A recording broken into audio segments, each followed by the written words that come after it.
हाँ बेटा, कुछ टेक्निकल प्रॉब्लम की वजह से आज हम ये वीडियो दो दो भागों में भेज रहे हैं, ठीक है ना। वो आप देख लेना एक बार। ओके, चलो अब हम ये इस पार्ट का परिचय तो हम पहले वीडियो में करवा चुके हैं और आज का ही दूसरा पार्ट है ये, आज की डेट का ही 15 तारीख का, ठीक है ना। इसको कोई टेक्निकल प्रॉब्लम की वजह से फ़ोन बंद हो गया था तो दो भागों में भेजना पड़ रहा है, ठीक है। अब मैं ये कविता शुरू करती हूँ। इस कविता का परिचय करवा चुकी थी मैं, ठीक है बेटा। देखो, सीन सीन कौन सा है वो बताती हूँ मैं। जनक सभा का सीन है ये। और जनक सभा में जब शिव धनुष टूट जाता है तो शिव जी के परम भक्त परशुराम जी क्रोधित होकर जनक सभा में उपस्थित हो जाते हैं। कैलाश पर्वत से गुस्से में लाल पीले होते हुए वो जनक सभा में पधारते हैं और पधारने पर वो आपे से बाहर है, बहुत क्रोधित है कि जिसने भी शिव धनुष तोड़ा है वो अब काल का ग्रास बनेगा, मतलब उसकी मृत्यु निश्चित है। अब ऐसा सब जब वो बोलते हैं तो राम, तो देखो सबको पता है बेटा, राम कहे तो गुणों की खान, राम कहे तो श्रेष्ठ पुत्र, राम कहे तो श्रेष्ठ भाई, राम कहे तो श्रेष्ठ पति और राम कहें तो श्रेष्ठ राजा। मतलब राम में सारे गुण हैं, ठीक है ना। मानवता के सारे गुण हैं। तो बड़े विनयशील स्वभाव के थे राम, बड़े ही विनम्र भाव से वो परशुराम जी से क्या कहते हैं। इस पद्यांश में कौन बोल रहा है, बोलने वाला कौन है बेटा? पहले राम बोलेंगे, जहाँ जो बोलेगा मैं उसका नाम बताती जाऊंगी, आप तो ध्यान से सुनिए। एक बार मैं इस पद को पढ़ूंगी, फिर एक एक शब्द का अर्थ बताऊंगी और फिर इसकी व्याख्या करूंगी, ठीक है। देखिए, नाथ संबुधनु भंजनिहारा हो यही केउ एक दास तुम्हारा, आए सु कहा कहिए किन मोही, सुनी रिसाई बोले मुनि को ही। सेवकू सो जो करे सेवकाई, अरि करनी करी करिय लराई, सनहु राम जेहि शिव धनु तोरा, सहस बाहु समसोरिपु मोरा, सो बिलगाऊ बिहाई समाजा, नैते मारे जेहि सब राजा। सुनी मुनि बचन लखन मुसुकाने, बोले परशुधर ही अवमाने, बहु धनु ही तोरी लड़काई, कबहू ने असिरिस कीन ही गोशाई, ये ही धनु पर ममता के हेतु, सुनी रिसाई कह भृगु कुल केतु। रे नृप बालक काल बस बोलत तो ही ने संभार, धनु ही सम त्रिपुरारी, धनु विदित सकल संसार। हाँ बेटा, शिव धनुष टूट चुका है, परशुराम जी जनक सभा में पधार चुके हैं और परशुराम जी को क्रोध में लाल पीला देख राम बड़े ही विनीत भाव से, बड़े ही सहनशील और विनम्र भाव से क्या बोलते हैं। देखिए, नाथ, नाथ मतलब हे स्वामी। यहाँ पर नाथ किसके लिए आया है? परशुराम के लिए। शंभु धनु, शंभु मतलब शिव और धनु मतलब धनुष, तो शिव धनुष। भंज निहारा मतलब तोड़ने वाला।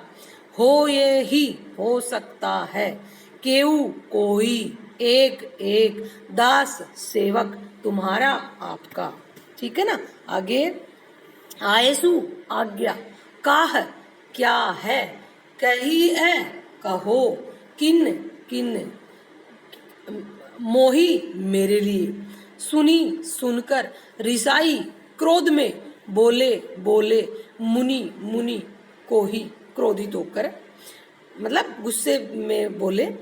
सेवकू सेवक, सो वह जो जो करे करे, सेवकाई सेवक धर्म का पालन करे, सेवक धर्म, सेवकाई मतलब नौकरी या सेवक धर्म का पालन करना।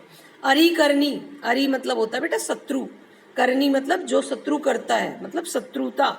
करी मतलब करी, करिए करी है। लड़ाई, लड़ाई, लड़ाई का मतलब लड़ाई, अवधि भाषा बेटा, अवधि भाषा। आगे, सुनहु सुनो, राम राम, जेहि जिसने भी शिव धनु शिव धनुष तोड़ा तोड़ा है, सहस भाऊ सहस्त्र भाऊ, जिसके सहस्त्र भुजाएं थी। ये एक राक्षस का नाम है बेटा, एक राक्षस का नाम है सहस्त्र बाहु। सम के समान, सो वह, रिपु शत्रु, मोरा मेरा।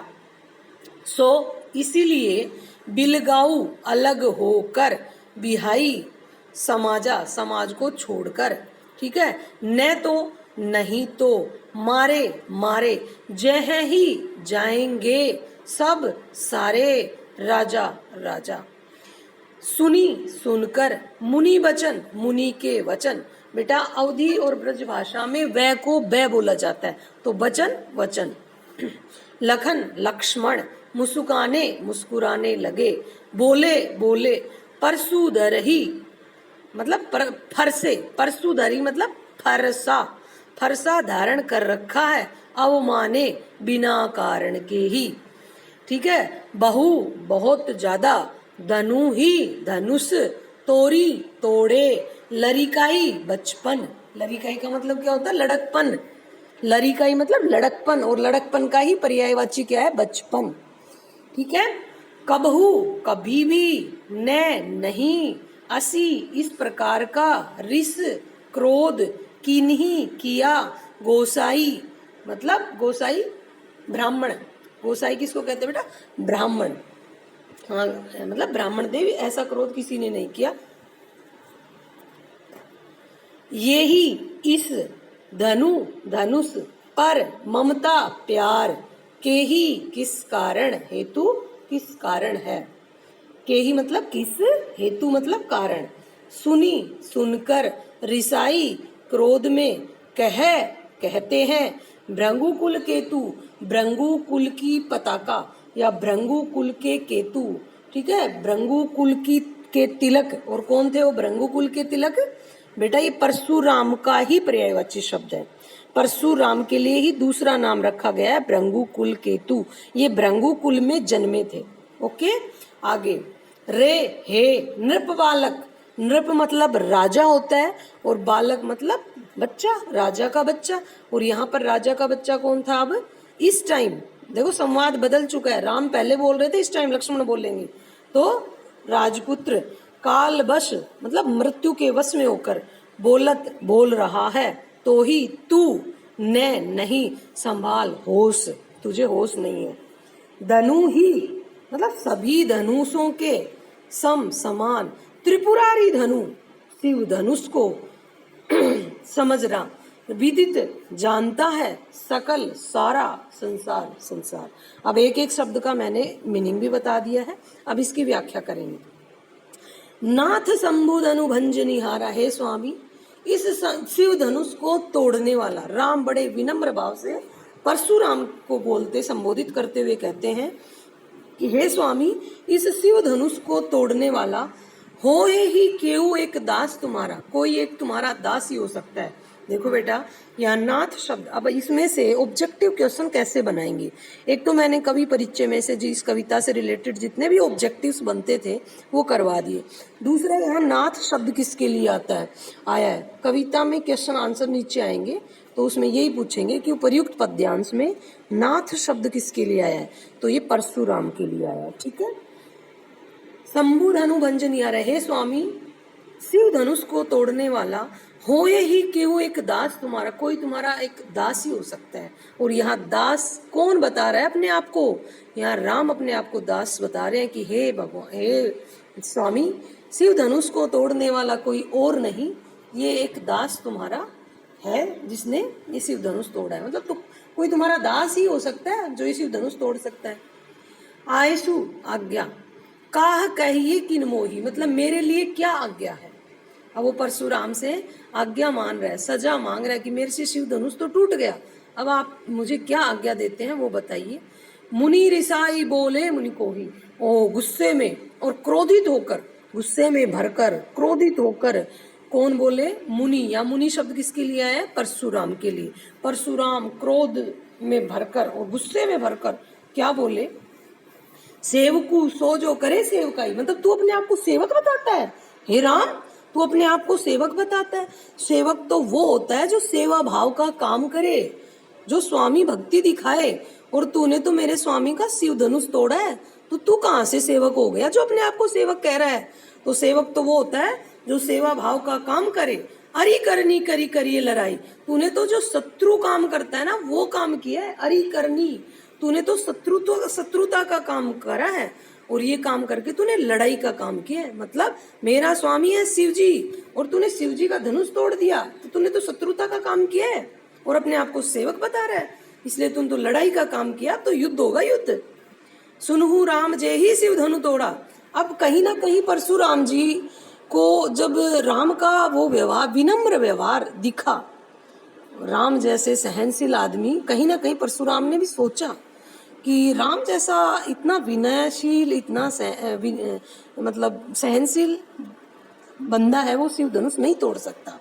तो राम को ही संबोधित करता हुआ कहता है कि शायद राम ने नहीं तोड़ा, वो बिना बात ही अपने ऊपर ये सजा ले रहा है। तो क्या कह रहा है, मतलब ये दोष अपने ऊपर ले रहा है। तो राम से ही कहता परशुराम, सुनहु राम जय ही शिव धनु तोड़ा। हे राम, जिसने भी शिव धनुष तोड़ा है, सहस्र बाहु समसो रिपु मोरा, वो सहस्र बाहु एक राक्षस है और उस सहस्र बाहु के समान मेरा शत्रु है, सहस्र बाहु के समान मेरा शत्रु है वो।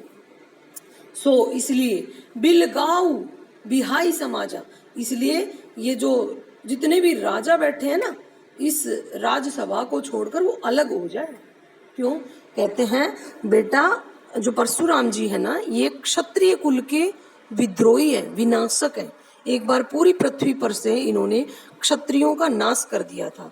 वो इनकी माँ का और पिता का और किसी क्षत्रिय राजा का किस्सा जुड़ा हुआ है, जो इनकी माँ पर लांछन लग जाता है और माँ का ही शीश कटवाने को बोल देते हैं इनके पिता। तो उस कारण से ये इन्होंने क्षत्रियों पर क्रोधित होकर पूरी पृथ्वी को क्षत्रिय विहीन कर दिया था, राजाओं से विहीन कर दिया था। ठीक है ना, क्योंकि इनकी एक राजा के कारण इनके ही हाथों इन्हें अपनी माता की हत्या करनी पड़ी थी, शीश काटना पड़ा था पिता के कहने पर।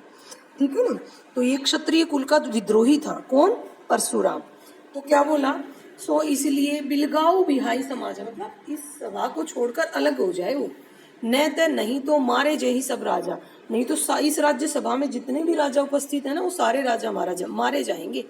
मतलब भाई एक बंदा है जिसने सिर्फ धनुष तोड़ा है, वो इन पूरे राजाओं में से अपने आप को अलग कर ले, अन्यथा मैं सारे राजाओं को मार दूंगा उस एक के कारण।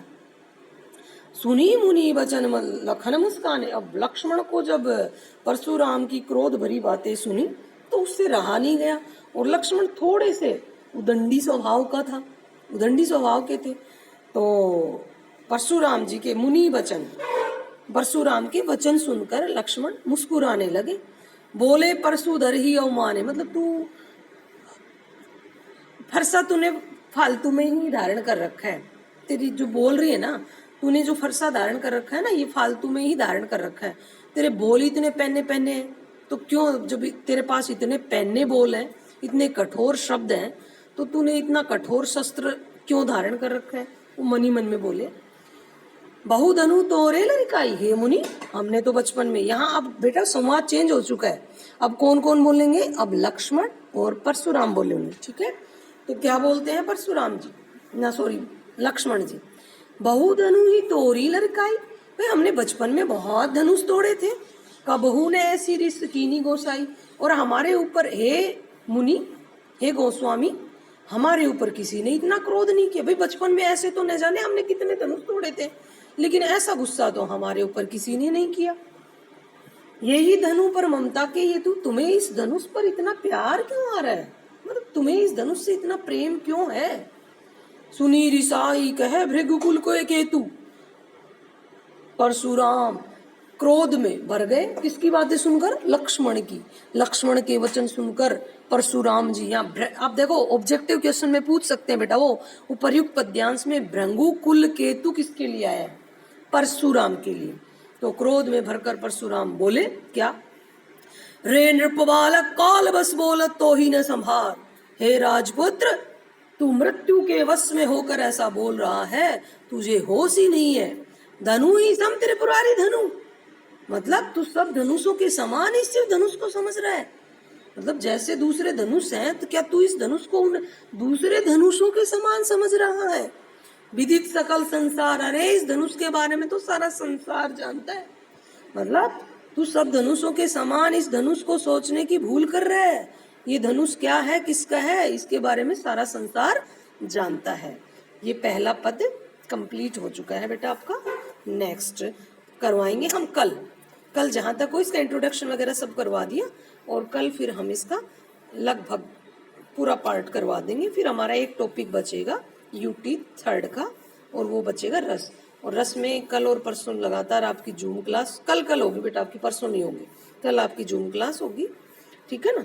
हाँ ओके बेटा, बाय।